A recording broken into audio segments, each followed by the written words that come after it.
오늘 하나님께 주신 말씀은 사사기서 6장입니다. 사사기서 6장.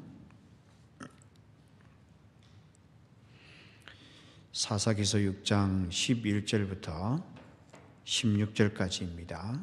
제 성경으로 구약 370페이지에 있습니다. 사사기 6장 11절부터 16절까지 제가 하나님의 말씀을 받들어 봉독하도록 하겠습니다. 여호와의 사자가 아비에셀 사람 요아스에게 속한 오브라에 이르러 상수리 나무 아래에 앉으니라. 마침 요아스의 아들 기드온이 미디안 사람에게 알리지 아니하려 하여 밀을 포도주 틀에서 타작하더니 여호와의 사자가 기드온에게 나타나 이르되 큰 용사여 여호와께서 너와 함께 계시도다 하며 기드온이 그에게 대답하되 오 나의 주여 여호와께서 우리와 함께 계시면 어찌하여 이 모든 일이 우리에게 일어났나이까? 또 우리 조상들이 일찍이 우리에게 이르기를 여호와께서 우리를 애굽에서 올라오게 하신 것이 아니냐 한 그 모든 이적이 어디 있나이까? 이제 여호와께서 우리를 버리사 미디안의 손에 우리를 넘겨주셨나이다 하니 여호와께서 그를 향하여 이르시되 너는 가서 너의 힘으로 이스라엘을 미디안의 손에서 구원하라.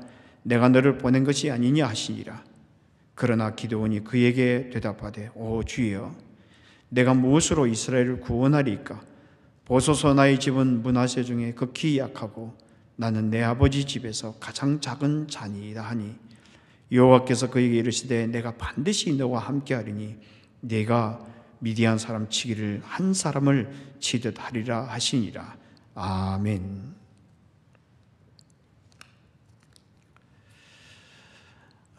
일전에 어느 일간지에 실렸던 참 인상적인 글을 하나 읽었던 적이 있었습니다. 그 글의 제목이 제 외모를 고쳐야 한다고 생각하나요? 라는 것이었습니다. 제 외모를 고쳐야 한다고 생각하나요?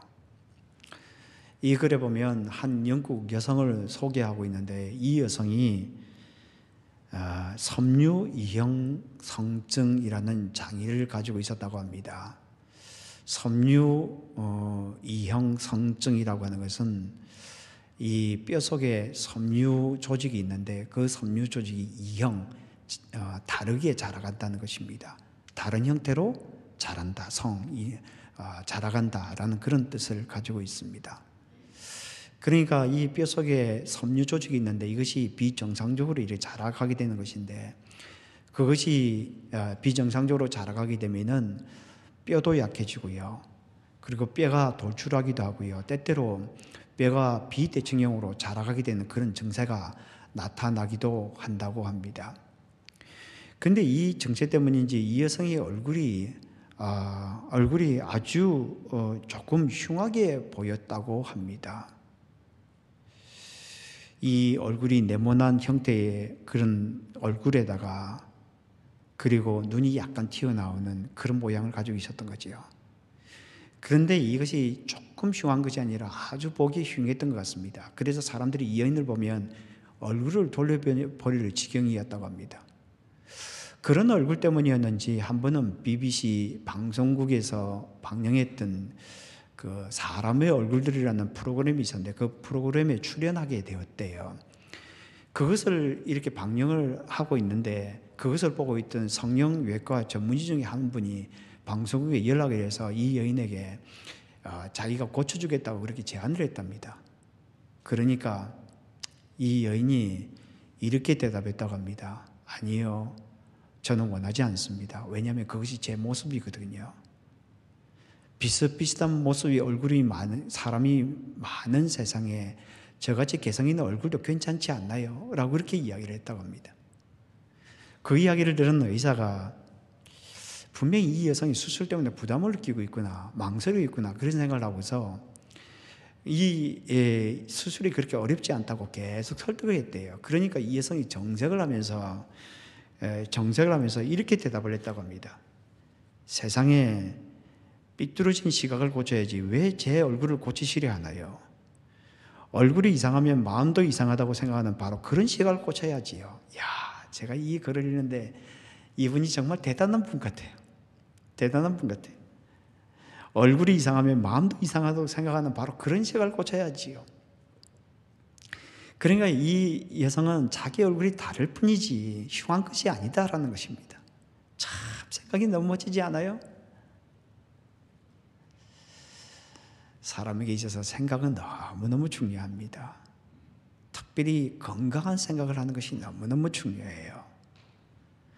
왜냐하면 생각이 건강해야 자기를 바라보는 눈이 올바르게 되고요. 세상을 바라보는 눈이 올바르게 됩니다. 그리고 자기와 세상을 올바르게 보아야 자기를 사랑하게 되고 세상을 사랑하게 됩니다. 그러니까 생각이 얼마나 중요한지 모릅니다. 오늘 우리가 사사기서 6장 11절부터 16절을 읽었는데 오늘 본문에 보면 하나님께서 바라보시는 나는 누구인지, 하나님께서 바라보시는 나는 누구인지, 그리고 어떻게 그런 삶을 살아갈 수 있는지 그것을 우리에게 잘 보여주고 있는 것 같습니다. 오늘 보면 12절에 보면 이렇게 되어 있습니다. 여호와의 사자가 기드온에게 나타나 이르되 큰 용사여 여호와께서 너와 함께 계시도다. 큰 용사여 여호와께서 너와 함께 계시도다. 여기 지금 여호와의 사자가 기드온에 나타나서 큰 용사여라고 그렇게 부르고 있는데 이 용사라고 하는 것은 영웅이라는 겁니다. 영웅. 어떤 영웅이냐? 큰 용사라는 겁니다. 이 크다라는 것은 사실은 원문에 보면 명사로 되어 있어요. 힘이랍니다. 힘의 영웅이다 이런 뜻이에요. 군사적인 힘을 가지고 있고요. 경제적인 힘 그런 것을 가리켜서 크다 이렇게 말합니다. 그러니까 힘을 가진 영웅이다 이렇게 말합니다. 그런데 오늘 본문에 보면은 어째서 하나님께서 이 기드온을 영웅이라고 그렇게 힘을 가진 영웅이라고 부르는지 아무런 설명을 덧붙이고 있지 않아요. 그냥 큰 용사여라고 그렇게 부르고 있습니다. 게다가 이런 영웅적인 모습이 하나도 나오고 있지 않습니다. 여기서 이야기하는 것은 포도주 틀에서 밀을 타작하고 있는 그렇게 소심하고 연약한 기드온의 모습만 보여줄 뿐이에요. 그런데 그를 가르쳐서 큰 용사라고 부르고 있는 것입니다. 왜 그럴까요? 이것은 기드온이 보는 것이 아니에요. 이것은 하나님이 보는 거예요. 하나님이 만들어 나가고 싶어 하시는, 어쩌면 이 기드온의 모습은 우리보다 더 연약한 그런 모습인지 몰라요. 그런 평범하고 더 못한 그런 자를 큰 영웅으로 만들어 나가시는 그 이야기가 오늘 본문에 담겨져 있다는 것입니다. 그렇다면 이 기드온을 큰 용사로 만들어 나가시는 이 하나님의 이야기가 현대를 살아가는 우리에게 주시고자 하는 교훈이 무엇일까요? 첫 번째 우리가 기억해야 될 단어는 반응입니다. 반응. 하나님의 부르심에 반응하는 것입니다. 하나님의 부르심에 반응하는 겁니다. 그래야 하나님께서 큰 용사로 만들어 나가신다는 겁니다. 오늘 보면 11절에 보면 이렇게 되어 있습니다. 여호와의 사자가 아비에셀 사람 요아스에게 속한 오바르에 이르러 상수리 나무 아래에 앉으니라. 마침 요아스의 아들 기드온이 미디안 사람에게 알리지 아니하려 하여 밀을 포도주 틀에서 타작하더니, 여기 보면 여호와의 사자가 상수리 나무의 아래에 앉았다 이렇게 되어 있는데, 여기 앉았다라는 것은 단순히 그냥 앉았다라는 표현이 아닙니다. 이것은 거주하였다, 머물렀다 이런 뜻을 가지고 있습니다. 그렇다면 오늘 보면 이렇게 말을 하고 있는 것이요, 기드온은 자신의 소유주에 있던 포도주 틀 속에 숨어 밀 타작을 하고 있었습니다. 왜냐하면 미디안 사람들의 얼굴로부터 밀을 숨기기 위해서였습니다. 그런데 바로 그때 여호와의 사자가 기드온 가족들이 소유하고 있던 상수리 나무 아래에 머물러 앉았습니다 라고 그렇게 말을 하고 있는 거예요. 그러니까 두려움에 떨고 있던 기드온을 하나님께서 찾아오셨다는 겁니다. 기드온의 삶을 고뇌하던 기드온의 삶의 자리에 하나님께서 찾아오셨다는 겁니다. 하나님은 찾아오시는 분입니다. 찾아오시는 분이에요. 우리의 삶의 자리로 고뇌하고 두려워하는 우리의 삶의 자리예요. 이 상황 속에서 어떻게 할 수 없는 그런 모습 속에 두려워하고 있는 우리의 삶의 자리로 찾아오신다는 겁니다. 그것이 우리 하나님이라는 겁니다. 그런데 왜 이렇게 두려워하는 기드온에게 하나님께서 찾아오셔서 큰 용사라고 불러주셨을까요? 단적으로 말하자면 하나님께서 우리의 삶을 통하여 그려나가고 싶어 하시는 그런 삶을 살아가라고 하는 것입니다. 하나님께서 그려 나가고자 하는 그림이 말입니다. 그런 삶에 함께 동참하라는 겁니다. 하나님께서 우리의 삶을 통하여 꿈꾸시는 그 삶, 그 삶을 살아가라는 것입니다. 여러분, 우리의 삶은, 우리는 우리의 삶을 우리 스스로 그려나가는 것이 아닙니다.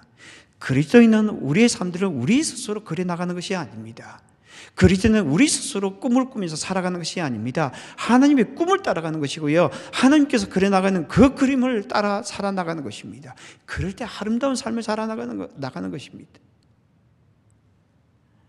오늘 보면 12절에 보면 이렇게 되어 있습니다. 여호와의 사자가 기드온에게 나타나 이르되 큰 용사여 여호와께서 너와 함께 계시도다.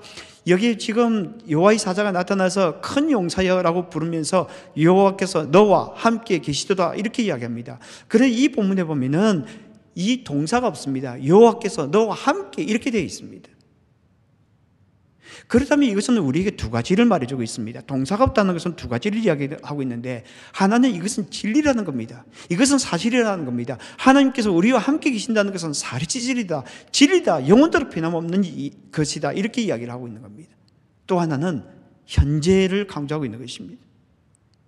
여기에 이야기하는 것은 많은 사람들이 이 현재형을 말하고 있는 현재형 동사가 빠져있다고 생각합니다.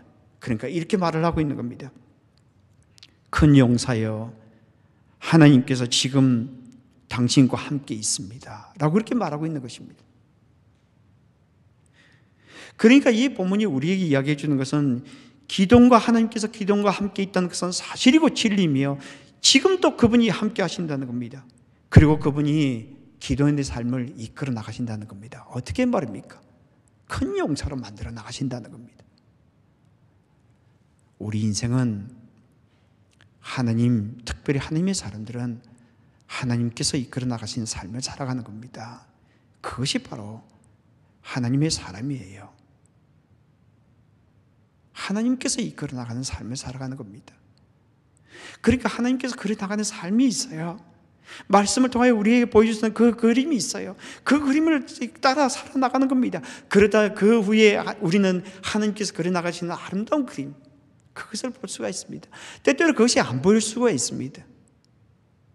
모자이크처럼 이렇게 파편처럼 이렇게 흩어져 있는 그런 것들이 있을 수 있습니다. 그런데 하나님께서 나중에 보면 그 모자이크를 통해 그려내시는 아름다운 그림이 우리 속에 나타난다는 것입니다. 그래서 우리 인생은 모자이크와 같은 그런 인생입니다. 처음에는 잘 안 보여요. 근데 나중에 되면 그것이 보이기 시작한다는 겁니다. 뚜렷하게 말입니다. 여러분, 아브라함을 보십시오. 창세기 12장에 보면 하나님께서 아브라함을 부르셨죠. 너는 너의 고향과 친척과 아버지의 집을 떠나 내가 너에게 보여줄 땅으로 가라. 그러면서 하나님께서 이렇게 말씀하셨습니다. 내가 너로 큰 민족을 이루고 너에게 복을 주어 너의 이름을 창대하게 하리니 너는 복이 될지라. 하나님께서 무엇이라고 말씀하셨습니까? 큰 민족을 이루겠다는 것입니다. 복을 주겠다는 것입니다. 그래서 복이 되게 하겠다는 것입니다. 그러니까 인생 자체가 복이 되게 하겠다는 것입니다. 그러니까 우리 인생은 무엇인가 하면 하나님께서 우리를 복이 되게끔 하게 하는 그 인생이 바로 하나님의 사람이라는 겁니다. 그러니까 하나님께서 우리를 만들어 나가신 삶이 그러하다는 겁니다. 우리 인생은 우리가 만들어 나가는 것이 아닙니다. 저도 생각해 보면 참 얼마나 철부지였는지, 지금도 철부지지만 이제는 다 그런 모습들을 바라보면 부끄러워요. 지금 생각해 보면. 그런데 하나님께서 서서히 바꿔나가는 그 모습을 바라보면서 하나님의 꿈을 깨닫게 되는 것입니다. 저를 향한 하나님의 꿈 말입니다. 혹시 우리들 가운데 나는 왜 이렇게 이런 인생을 살고 있나 그런 생각이 드시는 분들이 있습니까? 함께 하시는 하나님을 꼭 붙드십시오. 그리고 하나님께서 그려나간 그 그림을 따라 살아나가십시오. 그러면 나중에 알게 될 것입니다. 하나님께서 왜 그 가운데 그렇게 두셨는지 나중에 알게 될 것입니다. 그리고 나중에 아름다운 그림을 보게 될 것입니다. 혹시 우리들 가운데 앞으로 어떻게 살아가게 될지 염려가 되는 분들이 있습니까? 하나님의 꿈을 가슴에 품으십시오. 우리 인생을 복으로 만드시고 싶어 하시는, 우리 존재를 그렇게 만들어 나가고 싶어 하시는 그 하나님의 꿈을 따르십시오. 여러분 얼마나 신납니까? 그렇게 살아가면. 우리가 후에야 그렇게 그것을 보게 될 것입니다. 하나님께서 꿈꾸시는 그 꿈이 우리의 삶을 통해 이루어지는 것을 말입니다. 그런데 여기에 보면 하나님께서 기드온에게 왜 너희 힘으로 이스라엘을 구원하라고 그렇게 말씀하실까요? 하나님께서 그렇게 부르셨습니다. 큰 용사여 라고 말씀하셨고 내가 너와 함께 있다. 그렇게 말씀하셨다면 하나님께서 무엇인가를 그 기드온에게 보여주면서 능력을 주면서 기드온에게 이것을 하라 그렇게 이야기를 해야 될 것 같은데 오늘 본문에 보면 너희 힘으로 미디안을 이스라엘에서 이스라엘을 구원하라 이렇게 말씀하십니다. 참 희한하지요. 우리 같으면은 그렇게 합니다. 내게 막 능력을 보여주면서 내게 이 능력을 보아라. 이 능력을 봐라. 이 능력을 가지고 나가서 싸우라. 그래서 미디안과 싸워서 이기라. 이렇게 말을 하실 것 같습니다. 그런데 그렇게 말씀하지 않아요. 하나님께서 너의 힘으로 가서 싸우라. 그렇게 말씀하십니다. 왜 그럴까요? 하나님께 물어보라는 겁니다. 하나님께서 나의 인생을 내가 어떻게 살아가기를 원하는지 하나님께 물어보라는 겁니다. 하나님께서 내게 주신 그 인생, 그것을 어떻게 사용하기를 원하시는지 하나님께 물어보라는 겁니다. 하나님께서 그렇게 말씀하셨다면 하나님께서 원하시는 것이 있지 않겠습니까? 물어보라는 겁니다.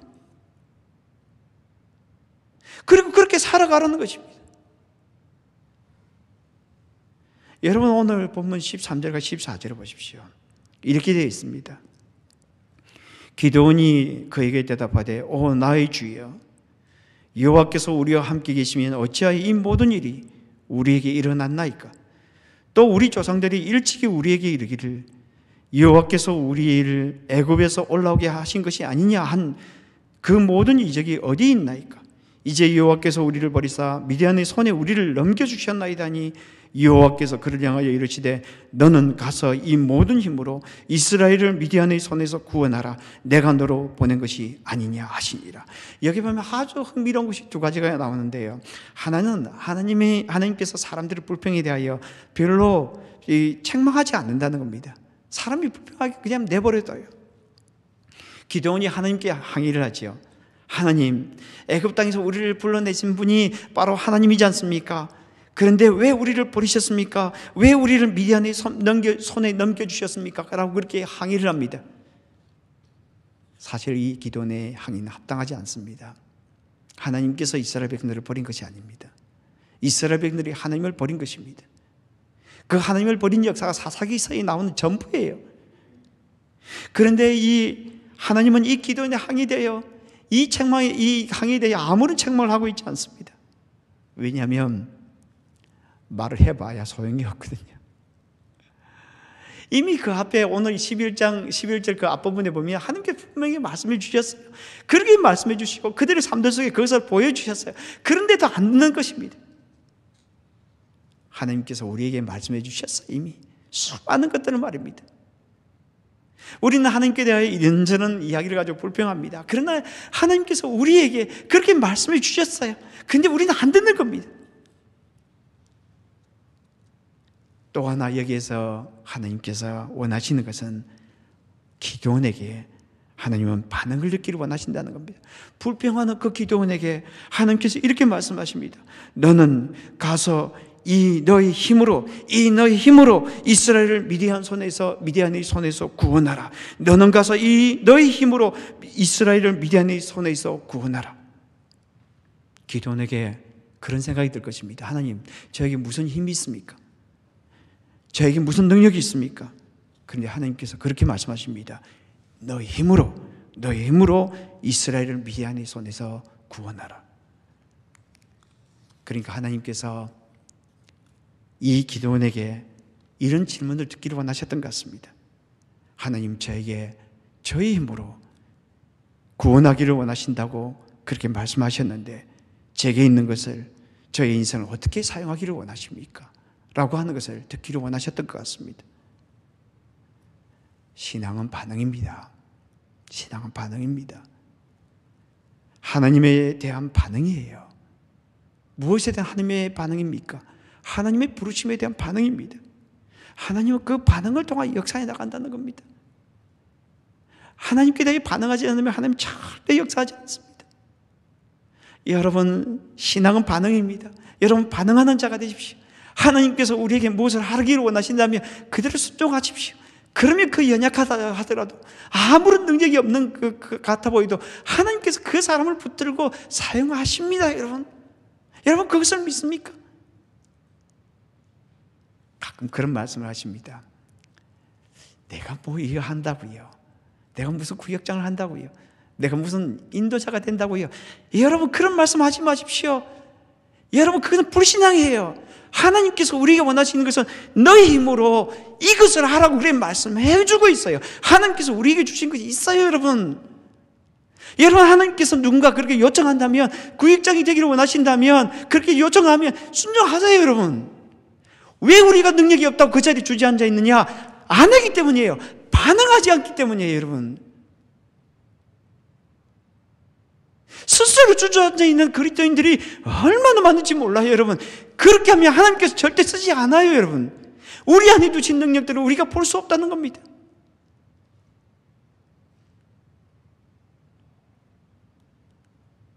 교회가 힘이 있으려면 반응을 잘하는 교회예요. 참 복된 교회들의 특징이 뭔가 하면 반응을 잘합니다. 정말 반응을 잘해요. 말씀을 들려주면 그 말씀을 가슴에 품고 살아갑니다. 그리고 공동체의 필요가 있으면 그 공동체의 필요가 무엇인지를 바라보면서 그렇게 살아가는 겁니다. 그것이 바로 복된 교회예요. 그것이 바로 복된 성도인 겁니다. 하나님께서 그 사람을 통해 역사하는 겁니다. 여러분, 나는 능력이 없어. 여러분, 그건 불신앙이에요. 하나님에 대해, 하나님의 말씀에 대해 불신하는 겁니다. 하나님이 그렇게 말씀하시잖아요. 너의 힘으로. 아니, 가진 게 없잖아요. 아니에요. 하나님께서 이미 우리에게 주셨어요. 여러분, 없다고 하지 맙시다. 오병이어 기적에도 그렇게 말씀하시잖아요. 제자들이 예수님께 이렇게 말씀했습니다. 예수님, 이 사람을 이제 돌려보내야 됩니다. 저녁이 되었고 여기서는 먹을 것이 없습니다. 그때 예수님께서 이렇게 말씀하셨어요. 너희들이 먹을 것을 주어라. 너희들이 먹을 것을 주어라. 예수님이 그걸 몰랐을까요? 알았어요. 그들에게 있는 보리떡 5, 물고기 2마리, 그것으로 먹이라는 겁니다. 여러분, 너무 적어서 할 수 없다고 생각하지 맙시다.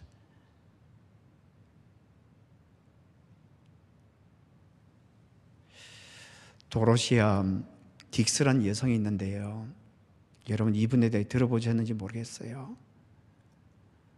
이 여성이 정신병원 개혁운동을 일으켰던 굉장히 유명한 분이에요. 이분이 젊었을 때 아주 병약한 여성이었다고 합니다.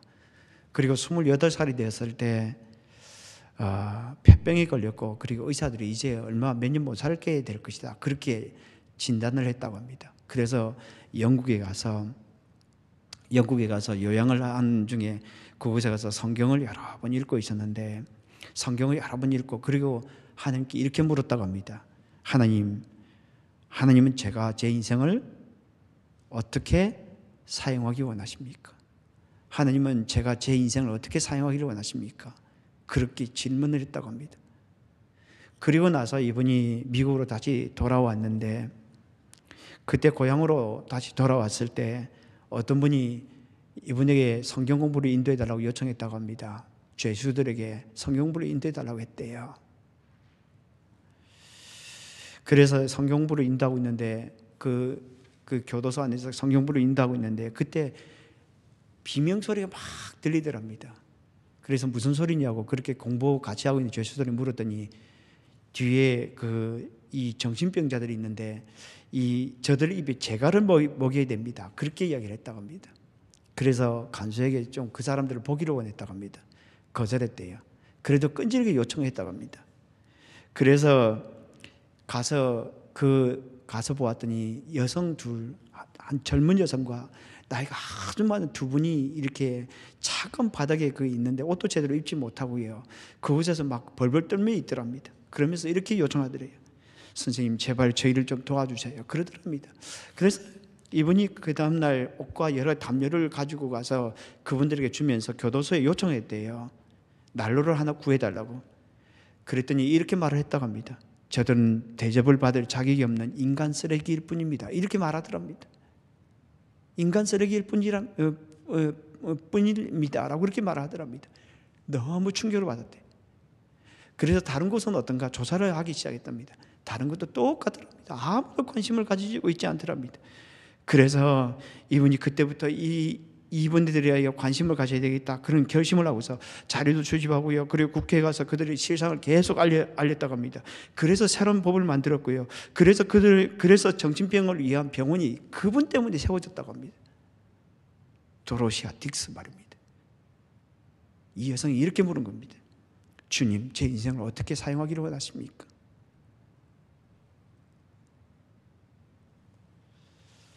하나님께서 우리에게 원하시는 것은 첫째 반응입니다. 하나님의 부르심에 반응하라는 겁니다.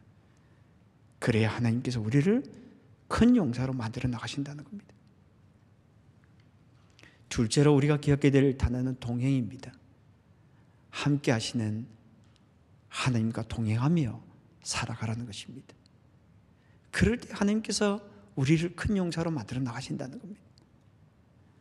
오늘 보면 15절 보면 이렇게 되어 있습니다. 그러나 기드온이 그에게 대답하되 오 주여 내가 무엇으로 이스라엘을 구원하리이까? 보소서 나의 집은 므낫세 중에 극히 약하고 나는 내 아버지 집에서 가장 작은 자니이다 하니. 여기 보면 보소서라고 하는데 여기서는 감탄사의 흰내예요. 흰내라고 하는 것은 사실 감탄하고 여기서는 감탄하고 있는 것이 아니고요. 아이고 하나님 이게 말도 안 되는 이야기입니다. 이렇게 말하고 있는 거예요. 그러니까 이 기드온이 이렇게 말을 하고 있는 겁니다. 하나님 당신이 나에게 미디안의 손에서 이 공경에서 우리 이스라엘을 건져내라고 그렇게 말하는데 아이고 하나님 말도 좀 하십시오. 어떻게 제가 이렇게 할 수 있는 것입니까? 저희 모습을 보십시오. 저희 가문은 므낫세 지파 중에서 가장 작은 자이고 가장 작고 그리고 저는 우리 집안에서도 가장 작은 자인데 어떻게 그 일을 할 수 있겠습니까? 하나님 말씀하십시오. 이렇게 말을 하고 있는 겁니다. 기도는 하나님 앞에 참 정직하지요. 숨기지 않습니다. 있는 그대로 자기 그대로 이야기합니다. 하나님 제 모습 보십시오. 제가 어떻게 이렇게 할 수 있습니까? 정직하면 하나님 앞에 정직한 자가 되면 참 좋습니다. 우리 인생을 우리가 올바르게 바라볼 수 있기 때문입니다. 나의 존재를 올바르게 바라볼 때 하나님이 올바르게 보이게 되어 있거든요. 그런데 여기에 보면 하나님께서 왜 기드온에게 내가 너와 함께 있겠다고 그렇게 다시 말씀하시는 것일까요? 이 앞에서 이미 내가 너와 함께 있다, 여호와께서 너와 함께 계신다 이미 말씀을 하셨습니다. 그런데 왜 이렇게 다시 한 번 더 말씀하고 계실까요? 그것은 우리가 반응하면 하나님께서 역사하기 시작한다는 겁니다. 우리가 반응하면 하나님께서 역사하신다는 겁니다. 우리가 반응하지 않으면 하나님께서 역사하지 않는다는 겁니다. 여러분 이것을 기억하십시오. 우리가 반응을 해야 하나님이 역사합니다. 오늘 보면 15절과 16절을 보십시오. 이렇게 되어 있습니다. 여호와께서 그에게 이르시되 내가 반드시 너와 함께 하리니 네가 미디안 사람 치기를 한 사람을 치듯 하리라 하시니라. 여기 보면 하나님께서 반드시라고 그렇게 이야기합니다. 여기에 키라고 하는데 히브리어로 이것은 하나님께서 이 반드시라는 의미를 가지고 있는데 하나님께서 그렇게 말씀하실 필요가 없습니다. 왜냐하면 하나님의 약속을 분명히 지키시는 분이에요. 그런데 왜 그렇게 말씀하십니까? 내가 반드시 그렇게 하겠다라고 그렇게 말씀하고 있는 것입니다. 또 하나 여기에서 이야기하고 있는 것은 무엇인가 하면은 하나님께서 우리의 미래를 지켜주신다는 겁니다. 여기 보면 내가 너와 함께하리니, 여기 보면 1인칭 미래 시제를 이야기하고 있습니다. 하나님께서 그렇게 말씀하고 있습니다. 내가 너를 지켜주겠다. 내가 너와 함께 있겠다. 내가 너를 지켜주겠다. 내가 너의 삶을 이끌어 나가겠다. 이렇게 말씀하고 있는 것입니다. 여러분, 우리의 삶은, 우리의 미래는 우리 손에 있지 않습니다. 우리의 미래는 우리 손에 있지 않습니다. 꼭 기억하십시오. 잊지 맙시다. 저도 사역을 하면서 참 그걸 많이 느낍니다. 아, 내가 할 수 있는 일이 많지 않구나. 내가 할 수 있는 일이 많지 않구나. 잘 따라가야 되겠구나. 그 생각이 참 많이 해요. 여러분, 잘 따라가는 것이 복된 삶이에요. 여러분, 자기 자신의 인생을 이끌어 나가면 얼마나 힘들어요. 그렇잖아요, 그죠? 잘 나가는 겁니다. 그러면 그분이 열어나가세요. 그분이 열어나가세요. 여러분, 그런 삶을 살면 얼마나 신났는지 모릅니다.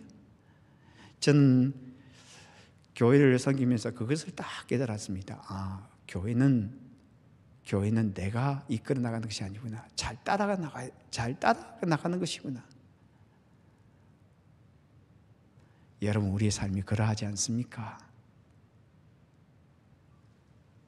여러분, 사도 바울을 보십시오. 사도행전 27장에 보면 사도 바울이 그렇게 이야기를 하지 않아요. 사도 바울이 로마로 압송되어 나가고 있을 때 유라굴로라는 이 풍랑을 만나게 됩니다. 그런데 거의 죽을 지경이 되었습니다. 그때 선원들이 그 배에 물건을 다 버렸고요. 그리고 기업까지 모두 다 버렸습니다. 그때 상황을 성경은 이렇게 말하고 있습니다. 여러 날 동안 해도 별도 보이지 아니하고 큰 풍랑이 그대로 있음에 구원의 예망마저 사라졌더라. 이제 거의 죽을 지경이 되었습니다. 근데 갑자기 이 사도 바울이 그 가운데, 선원들 가운데 서서 이렇게 말합니다. 내가 속한 바 곧 내가 섬기는 하나님의 사자가 어젯밤에 내 곁에 서서 말하되 바울아, 두려워하지 말라. 내가 가이사 앞에 서야 하겠고 또 하나님께서 너와 함께 항해하는 자를 다 네게 주셨다 하였으니 그러므로 여러분들이 안심하라. 나는 내게 말씀하신 그대로 되리라고 하나님을 믿노라. 그러므로 여러분들이 안심하라. 나는 내게 말씀하신 그대로 되리라고 하나님을 믿노라. 여러분, 신앙은 믿음으로 살아나가는 것입니다. 하나님께서 이끌어 나가시는 그 믿음, 미래, 그 믿음을 가지고 살아나가는 것입니다. 오늘 보면 12절에 보면 이렇게 되어 있습니다. 여호와의 사자가 기드온에게 나타나 이르되 큰 용사여, 여호와께서 너와 함께 계시도다. 큰 용사여, 여호와께서 너와 함께 계시도다. 이것은 기드온이 보는 모습이 아니었어요. 하나님께서 보는 모습이었습니다. 그리고 하나님께서 만들어 나가고 싶어하는 모습이었습니다. 어떻게 이런 모습이 나타나게 되는 것입니까? 하나님은 반응입니다. 하나님의 부르심에 반응하는 겁니다. 여러분, 반응을 잘하는 자들이 됩시다. 반응하는 겁니다. 반응하는 겁니다. 여러분, 반응 잘하는 사람들이 복된 사람입니다. 또 하나는 동행입니다. 우리와 함께 하시는 그 하나님과 동행하며 나가는 것입니다. 기드온처럼 하나님의 부르심에 반응하고 그리고 함께 하시는 하나님과 동행하며 살아감으로 복된 삶을 살아가는 저와 여러분이 되기를 주님의 이름으로 축복합니다. 같이 기도하겠습니다.